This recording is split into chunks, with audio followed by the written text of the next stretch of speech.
नमस्कार। उपराष्ट्रपति चुनाव को लेकर एनडीए और इंडिया गठबंधन में अब क्या लड़ाई सीधी दिखाई दे रही है, क्योंकि उपराष्ट्रपति चुनाव को लेकर जो गणित है वो किसके पक्ष में जा सकता है, क्योंकि दोनों ही दलों ने अपने अपने उम्मीदवारों का ऐलान कर दिया है। एनडीए की तरफ से यहाँ पर सीपी राधाकृष्णन यहाँ पर जो है एनडीए उम्मीदवार, जबकि इंडिया गठबंधन ने बी सुदर्शन रेड्डी को चुनावी मैदान में उतरकर क्या यहाँ पर लड़ाई यहाँ पर बराबर की दिखाई दे रही है। आखिर वोटों का गणित किसके पक्ष में जा सकता है, क्योंकि उपराष्ट्रपति चुनाव के लिए यहाँ पर जिस कार का माहौल अब देखने को मिल रहा है, जिस कार से दक्षिण विशेष दक्षिण की लड़ाई में अब कौन आगे नजर आ रहा है, क्योंकि एनडीए ने यहाँ पर महाराष्ट्र के राज्यपाल को चुनावी मैदान में उतारा है। 2 बार के सांसद हैं और तमिलनाडु के निवासी हैं और आरएसएस से लंबे समय से यहाँ पर जुड़े हुए हैं।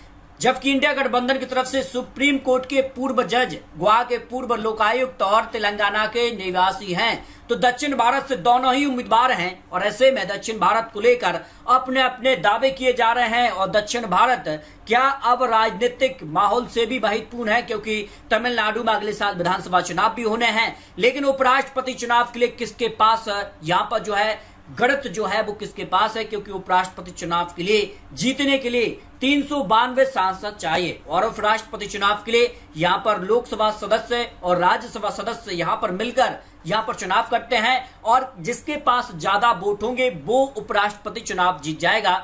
तो गणित जो है वो किसके पक्ष में जा सकता है। उपराष्ट्रपति चुनाव के लिए नामांकन की आखिरी तारीख जो है वो 21 अगस्त है, लेकिन मतदान यहाँ 9 सितंबर को होंगे और नतीजे भी 9 सितंबर को आएंगे। अब दोनों ही दलों ने अपने अपने उम्मीदवार का ऐलान कर दिया है, तो ऐसे में अब चुनाव होंगे और चुनाव से ही तय होगा कि अगला उपराष्ट्रपति चुनाव कौन जीतेगा, एनडीए फिर इंडिया गठबंधन। लेकिन आंकड़े किसके पक्ष में जाते नजर आ रहे हैं। लोकसभा की बात की जाए तो 543 लोकसभा सदस्य और राज्यसभा के 233 और यहाँ पर मनोनीत सदस्य भी यहाँ पर जो है चुनाव के लिए वोट डालेंगे। लेकिन 395 प्लस सांसद किसका समर्थन करेंगे, वो उपराष्ट्रपति चुनाव जीत जाएगा।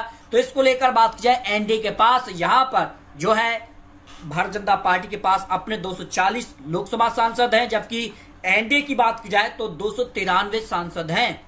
लेकिन लोकसभा के लिए जो गणित है वो किसके पक्ष में जा सकता है। देखिए, दोनों ही उम्मीदवार दक्षिण से हैं, तो दक्षिण की जो पार्टियां हैं वो निर्णायक हो जाती हैं, वायएसआर या अन्य जो पार्टी हो जाती हैं। इसमें अगर बात की जाए लोकसभा के लिए एनडीए के पास 293 सांसद हैं लोकसभा से और इंडिया गठबंधन के पास 234 हैं। आंकड़ों के हिसाब से तो एनडीए का पलड़ा भारी नजर आ रहा है, लेकिन बात की जा रही है कि क्या कुछ सांसद यहाँ पर क्रॉस वोटिंग कर सकते हैं।